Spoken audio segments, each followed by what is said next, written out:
Hello, hello, hello. Welcome, welcome, welcome. Come in, come in, come in. This is Tamika's Den. I am Tamika. Get on in here, y'all. Get on in here. Kick off your shoes and relax your feet. You are now in the den. So, guys, this is my review recap for Godfather of Harlem Season 3, Episode 10. This is the season finale. We have come to the end of the road, y'all. And it was also the end of the road for Malcolm. You know, we noticed they have to come, baby. All right. It is already written in history. We hate to see it, but here it is. All right. And then we have Bumpy, of course, with a one-track mind trying to take down, Wild Bill, Columbo, and Battle as he should. Right. We get to see Battle, baby. Can you fly? Do you got wings? Because we about to toss you off this building. Splat, splat, splat, splat, splat. Okay.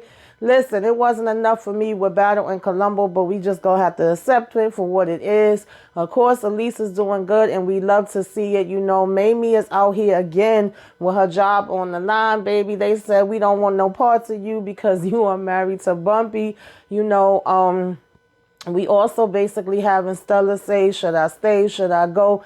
Do we care? Hell no, I sure don't. All right. I don't give a damn what Stella is doing, and of course, we also have Chen in on this where he is basically saying, Harlem is ours. We taking we back. We accomplishing everything that we want to do. Him and Bumpy got this plan and we are seeing it all lay out, y'all. So let's go ahead and get into this episode, take it from the top. So, of course, we start with this episode. Chen is basically here with Battle and Columbo. They are giving him the breakdown, telling him all the millions that he could be making, how they're going to be raking in the dough. All the bosses is, basically agreed to this. He says, okay, it's a go. Columbo does tell him that actually if it wasn't for Stella, he wouldn't know about Randall's Island. He's like, that's a smart girl. She got a good head on her shoulders or whatever the case may be. Not only is she smart, she has learned a lot from you. And I'm looking the whole time that Columbo is basically talking to Chen, and it made me laugh because I was like, Chen looked like he just want to punch him in his face. Of course, after he makes the agreement, they are going and having a little drinky drink. And, this is when he is basically saying to Chen, like, not only is Stella smart as can be, but she got the beautiful face to go with it. Of course, we all saw it coming, baby. Okay. Stella and, Columbo is doing the do. So, Chen basically agrees, and later we hear that I was, of course, right, because he is saying to Bumpy, you don't know how hard it was for me to sit there with a straight face and listen to these damn fools. I wanted to go ahead and knock his head off, strangle him, cut him up, okay, wanted him out of here, whatever. And he's kind of saying to Bumpy, like, why can't we just go in there and shoot all these fools up, take them out? Okay, I ain't got time for this.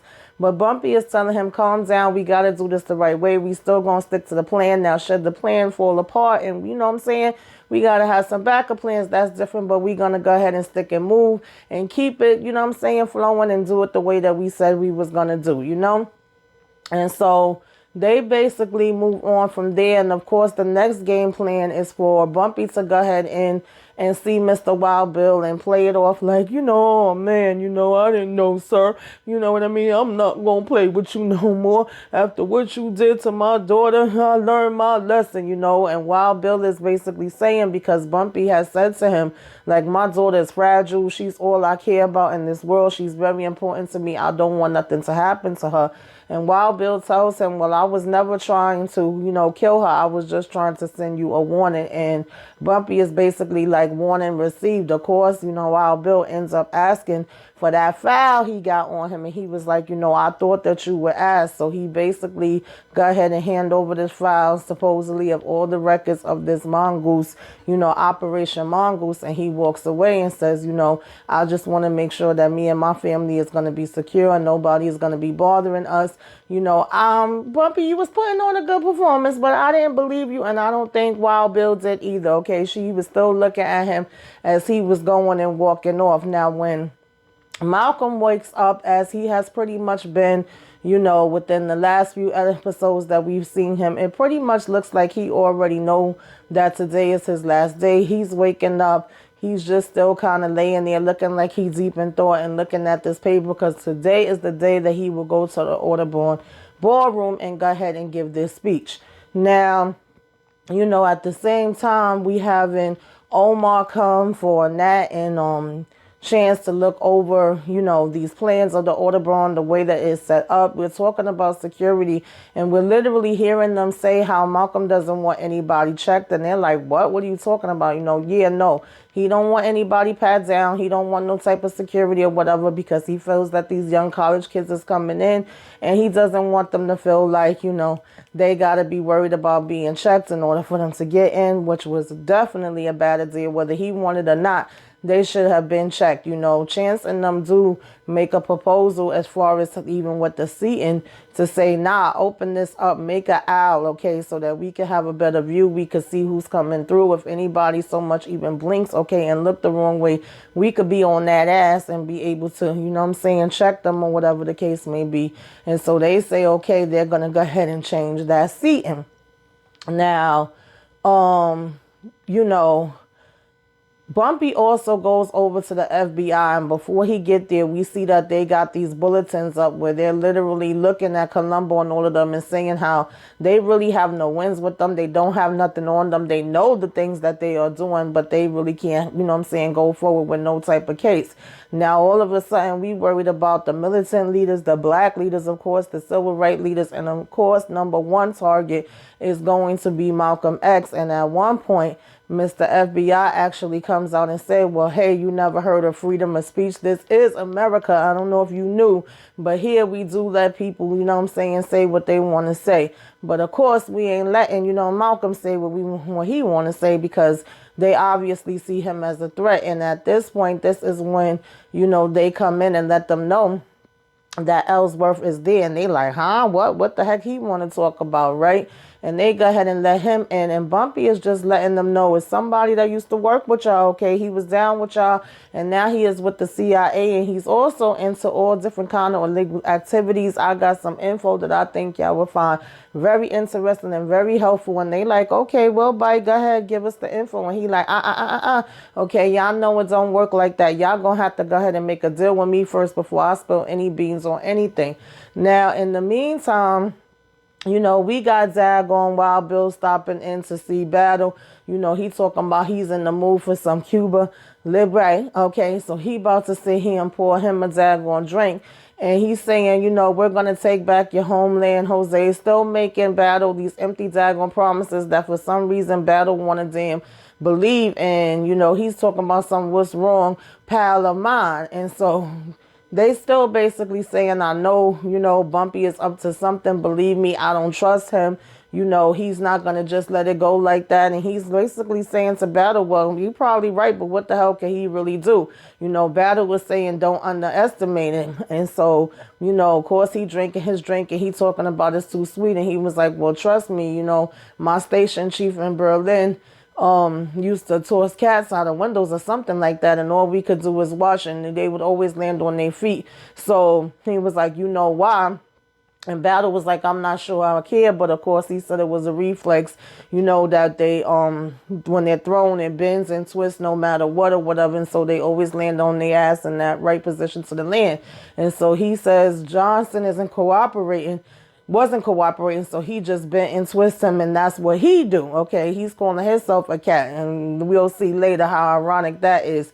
And so Battle tells him a cat has 9 legs, child.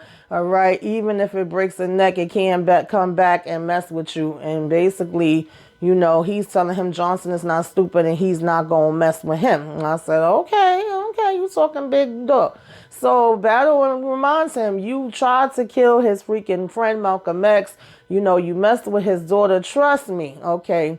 He gonna be messing. He got that reflex just like you do, okay? So he's basically like, fine, whatever, I'll have him tell, then I'll be keeping an eye on him. And if he tries anything, then basically, he would be knowing about it and be 2 steps ahead. So I said, child, it's so crazy how Battle ended up turning out to be such a doodle brain. Now, Mamie is here at this meeting or whatever, and she's talking about all the things that she's been able to accomplish, what they've been able to do with this organization or whatever the case may be. And they're telling her how, they wanted to take a second to give her this, and basically is this plaque. And she's looking at it like, oh, okay, how nice, how sweet or whatever, right? But they are just giving her this plaque that says that she did such this great job, and kind of sugarcoating it and saying, we like you, we like the work you did, but good riddance, boo. Okay, it's time for you to get up out of here. Sayonara, see you later. Okay, because we tired of you and the fact that you are married to Bumpy or whatever the case may be. We have this new person that's coming in that's in charge now, and they're going to be doing the things another way. So, of course, we're saying, thank you for your service and shit, saying this is beautiful, but it's very unnecessary. And he was like, well, no, we just want to thank you for all the work you've done. But she's like saying, well, the work has just begun. And so, here the guy goes telling her he's the new administrator. And he was like, hate to be the one to tell you, but you're out. They can't have any wives of gangsters or any gangsters affiliated with their organization that's dealing with their children and all this other stuff. So, of course, here we go again. Then Mamie asked, does Powell know about this? And they said this was not our choice or whatever. And no, he doesn't have anything to do with it either, whatever, right? They're merging with his community, and so he's calling the shots. And, of course, this is just like literally... How many times has this organization questioned Mamie or tried to say she was going to be out? Baby, we've been ringing around the rosy with this. So she's saying, well, I wish you the best of luck and let me give you my last contribution. And he's like, what is that? And baby, she gave him that plaque and told him to shove it up his ass. I said, I know that's right, Mamie. Okay. So she go ahead and get up to leave or whatever. Now, we see in Stella, she comes in to basically talk to Columbo or whatever, because as I said, we getting it on now, right? And so Columbo had let her know and gave her an update of how the meeting went and was like, yeah, it's going good. Me and your dad is supposed to meet up. He's on board. She was like, my dad just gonna jump on this and agree to this. She like, nah, something ain't right. And he's like, nah, seriously, it went good. And I even told him how you be giving me insights, how the whole Randall's Island was your idea and you're very smart and so on and so forth. And she's like, nah, trust me, he would never just go along with something like this. And of course, Stella has, this is kind of like a trigger for her, because how many guys have Stella already lost that she loved? I think on one hand, I kind of saw her and Columbo getting together and maybe this possibly being the only way that he would survive, because maybe Chen would feel guilty and it would be like, yeah, I really don't want to kill another damn man of hers again, right? And on the other hand, she's basically looking at it like, I care about you. And now that we done mixed this was a big mistake or whatever. One of the biggest mistakes I ever made. And if you don't want to end up dead, then, you know what I'm saying? You better go ahead and look the other way, because there's no way in the world that my father don't got something else up his sleeve. And I don't really believe that he would just make a deal with this and go along with it. This is not him. So she comes into the office as they're getting ready to go get the shipment, and she's telling him that she's about to leave. She's about to finally go to this damn Paris that she keeps talking about. Take the daggone airline, the airplane ticket that he bought for her, and go and stay there. And he's like, what the hell are you talking about? Because as far as he's concerned, they've been doing good. So, of course, he started yelling and screaming for everybody to get out the office. And he's like, what the hell, are you talking about? Like, man, we've been doing good. And he's like, what is this? What happened? And she was like, trust me, it's for your own safety. I know better. He was like, nah, things have been working out great. We about to go get this stuff now. We made a deal. He was like, what are you talking about? I have everything under control. Of course, typical man, he just still think that he has the biggest deal that he's ever had in his life. And he was like, why would you choose now of all times to leave? I'm not understanding this. And so she's basically like, Joe, trust me, I care a lot about you, and I'm doing this for your fame, to save your life, okay? Is the one last thing I could do before I get on that plane. And so she was like, wish me luck, okay? And he basically was telling her, just go, and then he's looking.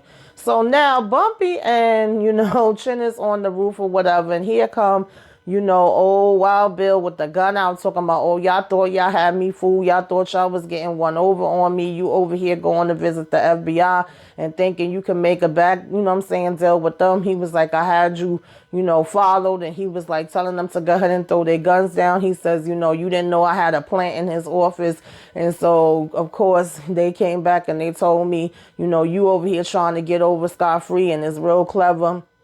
So he was like, if you want to work for the CIA, I can find you a job. Of course, Bumpy's still trying to be like, I don't know what you're talking about. Now he's saying, y'all gonna distribute these daggone narcotics. He was like, at the end of the day, both of y'all care about y'all daughters and want them to be safe. And Chin is like, wait, you're threatening my damn daughters? So he was like, no, I am basically just being a distributor or whatever, and we all could be friends. He's like, at the end of the day, I'm trying to make y'all a whole lot of money. I'm your benefactor. So he was like, I don't understand why y'all don't want to just do what y'all been told or whatever, and I will never talk about your children or think about them ever again.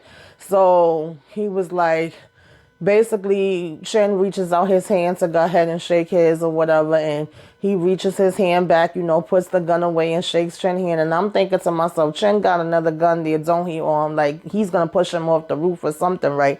But then Bumpy turns around and basically shakes his hand too. So I'm like, oh, okay, I'm wrong. Child, while both of them took a side of him and pushed his behind right off that damn roof, child, baby fly, wild Bill fly, okay? His ass went splat, splat, splat, splat like the daggone cartoon, honey. But the difference is it was not just him being flat and getting up, okay? Them damn brains and everything was all over the place. So now, Bumpy come home and Mamie is all depressed, of course, talking about how they don't want her there. And she was like, at the end of the day, again, me being your wife comes back to bite me.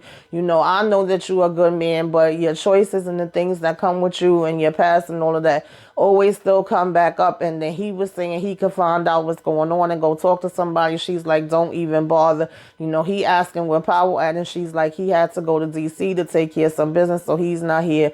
It basically was a sneak attack. And she was like, at the end of the day, when I married you, I made a deal with the devil, and I have to accept that. I said, Mamie, are we being for real? Are you really gonna accept it? Because girl, you know how many times we heard this song and dance. And of course, this gets Bumpy to thinking, and he's literally seeing flashes of that painting that, homeboy had drew of him a couple of episodes back that end up ODing, all right, with the half demon face. So now, Chen is here praying with his brother, whatever, and saying that God is going to do what's best for him. And Stella comes in supposedly to pick up some belongings that she still have there. And she's telling them that she's leaving to go to Paris. And so he's like, no, you can't do that. Of course, Chen don't want her to go. Why are you leaving? And he's like, is this about Columbo? And she was like, nah, I'm not with Columbo no more. That was a mistake. That's a big one. Her uncle talking about good you came to your senses. And she was like, look, Dad, at the end of the day, please promise me that you're not going to do nothing to Columbo. So he talking about some, no, of course, I don't kill people, Stella. And she like, look, promise me, okay? I already know what you do. Tell me that you're not going to harm anyone. So, of course, her uncle was talking about of course, he's not going to harm anyone. And she's telling him to shut the hell up and mind his damn business. She was like, I know that you don't want to, admit what's right in front of you. But it is what it is. We know what the heck goes down and whatever, right? And so even Chen starts to tell him to shut up. And then she telling them they both could rot in hell. And that's why she get the hell away from here and go on to Paris. So he talking about okay, wait, listen. He was like, I'm not going to touch no daggone Columbo. And he was like, Olympia is gone. She's gone for good. Okay, we got her up out of here. So he was like, look, Columbo told me how, you actually gave him a lot of info. You was the one that told him about the Randall's Island idea and all of this stuff. He was like, that was really smart. So he's like, how about I start paying you? You work for me and you work with me. I take care of you very lovely.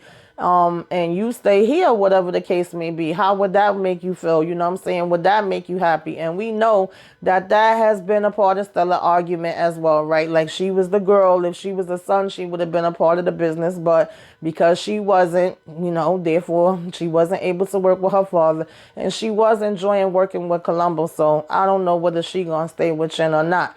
We got Bumpy going and talking to, bookkeeper and asking, how is the funds that I got set up for my family? How would it, make them last? If I was to stop selling duty today, narcotics today, how would that work out? So she's like, well, as far as the fund you set up for them, trust me, they would live to the biblical age of, of 900 in style. But she was like, if you stop selling narcotics, it's going to get ugly, because that is really the backbone of, your money and your business and how you get by. So yeah, it's definitely going to make a big difference. She's like, where's this coming from? You starting to kind of scare me or whatever, talking like this. So he's basically saying, of course, you know, somewhere down the line, you got to start trying to change. And she was like, who's a better man than you? And he basically was saying Malcolm. And she was like, well, Malcolm is an idealist and you're a realist. But he was like, you know, no, Malcolm has been living to his full potential, whatever the case may be. You know, he was like, a wise man changes his life. And he was like, I only been, you know, basically probably using like a part of mine, a fraction of mine. And so it's time for me to go ahead and step it up. And I think she understood, you know, where he was coming from. Now, we see Malcolm at the office. Everybody is leaving out and they're telling him he needs to come on because it's going to be time for him to head over to the Audubon Ballroom. Again, you're just seeing him staring off into pictures, staring all around the room, looking like he knows that this is going to be the last time and that he's probably never going to be stepping into this room again and that he is going to be, you know, listening, basically saying goodbye, right? Now, when he get over there to the ballroom, they showing him where he going to be set up at and, you know, saying how Betty and them is outside because we saw that Betty was even saying that her and the kids wanted to come there. And he was like, nah, that's not really a place for y'all. They going to be bored out their minds. But she was determined to be there. And she was like, they done seen so much craziness going on with you. And at least they could be there and see this speech. And he talks about them actually being able to take a trip later on down the line. And she talks about her and the sister being very worried. And she was like, you're not worried. And he was basically saying like, y'all both worried, you know what I'm saying? Enough for the both of us or whatever, right? Y'all have more than enough worries to go around. So now we see in a back and forth with Powell as well, where he gets there and he's trying to do this education vote or whatever the case may be. You know, they putting in the different things and waiting to hear feedback back. And he was just like mentioning that when he woke up, he had this really foreboding feeling on like a sad feeling. He was like, for every 2 steps forward we make, we go 3 steps back. If something goes through, it's always something else bad that happens in America. So he don't really feel like he could celebrate, even though we're hearing that this educational vote has, you know, probably been passed or will be passed. And he's like, see, you can't think like that. You can't be negative or whatever the case may be. You know, this is going to be a good time for America and we're going to be going forward and all that different kind of stuff. But no, Powell was feeling the right daggone thing. You know, he's over here telling him to keep the faith and trust him. So now we basically see like, you know, Columbo and Battle was trying to get over here to go pick up the shipment or whatever the case may be. And at the same time, Chance and Nat is trying to get to the Audubon Ballroom because they were supposed to be a part of the security detail. And lo and behold, what do you think happens but a freaking black car with these people and they all black jumping out with daggone rifles on them, telling them to get out the car. And they're basically like, yeah, nah, y'all not making it there. Y'all could go ahead and hang it the hell up. Y'all not going to the Audubon Ballroom. We know where y'all going and y'all won't be getting there today. So they basically arrest them. He was like, who are y'all? CIA, FBI, police? He was like, take your pick. So in the meantime, Battle and them is looking at all the guns and all the guys is checking the coke. Everything seems to be good. But, you know, Wild Bill is still missing and they don't know that he got tossed off the roof. So Battle keeps saying something is not right.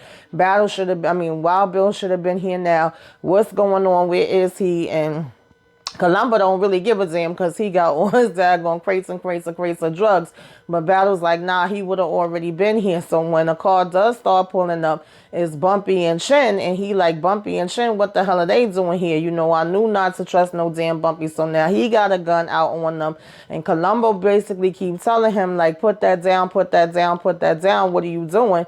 And he essentially ends up saving, you know, Bumpy life to a certain degree because Bumpy and them is trying to tell Battle, like, no, you know, Wild Bill was a traitor and he turned on, you know, us and he went with the FBI and he's like, nah, that's bullcrap. And he's telling them that I was just coming here to warn y'all that the FBI was coming and they basically didn't want to listen to him and was calling him a liar. Now, we got Omar telling Malcolm it's almost time to go out or whatever. And he was like saying 2 reverends canceled. And they like, that's real strange. You know what I'm saying? 2 of them. He was like, maybe you shouldn't go out. At least coming back there trying to talk to him. But again, he is determined. So Omar was like, at least take this gun, okay? That way, if anybody come up on you, you can pull out too or whatever, you know. Don't do it, you know, if you don't want to do it for yourself, do it for Betty and the kids or whatever, right? And he just keeps telling them everything will be fine. Now, he does eventually take the gun and put it on his side. So I'm like, wait, he had a gun? I didn't really remember that part. But at least in here, that's the way they telling it, right? And so Elise is observing that so many people is coming in, and there's a lot of faces that you don't know. You don't see a lot of security or whatever the case may be. It's kind of free for, of course, anybody to just go ahead and walk in. And she's looking at these faces, especially of some of these guys that's, giving all kind of evil eyes and whatever the case may be. And you could even see the worry all over her face. So now, just as, Bumpy and them is saying that this FBI is going to be coming, sure enough, you start to hear the sirens and they're pulling up or whatever. And so they get them all inside of the police cars. And, he's basically saying to Bumpy, like, I was under the impression that I was coming here and I was going to get to arrest Wild Bill. But instead, we seeing that his daggone body, was flat like a pancake on the damn floor. So, Bumpy was like, well, I don't know what to tell you about that. I heard he likes to go up there and drink, and he must have fell off the building and had a damn accident. So, of course, he's calling them Albert and Costello and saying that they got a lot of jokes. And he was like, well, I'll tell y'all what, the next time I see y'all, y'all will be in handcuffs and on y'all way to Rikers Island. But for now, we gonna go ahead and let you go, because Bumpy was like, well, you got a whole bunch of narcotics and guns and stuff like that, and you still made, 2 big arrests. So we basically kept our part of the deal. And they let them go. So at this time, Bumpy is mad excited and happy or whatever. They saying, we did good. We got Battle up out of here. We got Columbo up out of here. We got, Wild Build up out of here. I did what I needed to do. We have this moment between, Elise and Malcolm before he go out on stage, where she is basically like, he's thanking her for everything she's done. And she's like, please, of course, like, I would do it over again, and we still have more work to do. And he was like, yes, we do. So, he leaves to walk out, and she just still kind of sits in the room with her eyes closed. And we get this music, and we get him walk out. And of course, we hear the famous line, get your hand out my pocket. And at the same time, there's a Molotov cartel being thrown, and there's smoke everywhere. So everybody heads is busy looking back, whereas this guy is walking up with a big ass gun in his hand. Now, mind you, the security that was at the front, which is Omar and 2 other guys, all run to the back, leave Malcolm completely daggone open. They busy supposedly breaking up this fight. And so not only does he get shot by the initial guy, which he looked like he was about to reach for the gun he had on him, and then just kind of changed his mind and looked straight, ahead at the person coming at him. And then when that person had already shot him and he was already down, by the time Elise is coming out, because she hearing people yelling and she hearing the shooting and all of that, she is seeing 2 other men at the daggone stage just firing at him while he laying down on the ground. And still not one person is in sight. Not one person is shooting them. Not one person is stopping them. You literally have Betty screaming, they killing him. They killing him. They're going to kill him. This lady acted her behind off, by the way. The lady that was playing his wife, give her all the awards. She was going off. She was yelling. She was screaming. She was crying. She was pleading. She went up there, jumped on the stage, was giving him CPR. And eventually she was like, he is gone. And she looks at Elise and was just like, why? And Elise just looking, she's like, I'm sorry, Betty. So Omar says, I'm going to have to go ahead and take the gun off of him, because, of course, police are going to look at this as just one, Negro that shot down another Negro, like them having a shootout or whatever. And they were saying that he is gone. So now Bumpy in the car celebrating, and he's telling Chin, like, nah, Harlem is yours. I'm out of this. And Chin is like, what the hell are you talking about? And a news story, of course, comes up on the radio, interrupting the music and saying that Malcolm X has been gunned down. And, of course, that just completely breaks, Bumpy heart. Bumpy goes to the morgue and sees him, and he just was saying, like, you ended up on the slab before me, and it was not supposed to be that way. Like, look at you, who's on the slab now? Not me, you are. He was like, why wouldn't you let me help you? Why wouldn't you let me give you security? How am I supposed to go on and not blame myself for this? Of course, he makes a promise that he is going to get whoever did this or whatever, and he kisses his ring. At the same time, Powell says, I need to go ahead and get back home. Bumpy needs me, right? I need to be there for Bumpy. And he was like, not only do you need to be there for Bumpy, but you need to be there for America, right? They are going to need Carmen right now. They're going to need a voice of reason. They're going to need somebody to tell them, not to go or crazy or whatever the case may be. And he was like, even though they killed the man, the idea lives on, right? And he was telling him they have to preach calm right now and all this stuff, right, was best interest for America. And Powell was like, they shot him down and nobody heard nothing. Nobody know nothing. How about the FBI? The FBI is taken completely by surprise. And Powell was like, that's bull crap and you know it. Of course, he trying to say the truth will come out one day and we will know, right? And of course, they also were saying that it was some kind of leads back, of course, to this Newark, mosque or whatever. So Child Power on his way back, and he just was like, pretty much looking like, yeah, that was the feeling that I was getting, right? And we just ended off seeing Malcolm's body laying there on the table, baby. Child, y'all ain't even gonna lie. I broke down. Like I said, no matter what, when you see this, is whether it's documentary, whether it's the Malcolm X movie, whether it's, something like this, and that it has already happened, there's nothing you can do to change it. You just get all the different feels. I know I do. I'm sensitive. Yeah, I wear my, feelings on my sleeve. So I cried like a baby at this, and just that seeing Bumpy so sad and saying, how can I forgive myself for this? But that was basically the episode, y'all. That was the episode. Tell me what y'all thought about it. Tell me what you rate, this episode, what you rate the series, the season. How did you like this? Where do we go from here? If we do come back, are we coming back with Frank Lewis now being added into the picture? Are we going to start picking up his story? What direction do y'all see it going in? If I left anything out, let's discuss it in the comments, y'all. Give me a wave. Let me know you came by. Put some flames up in the sky.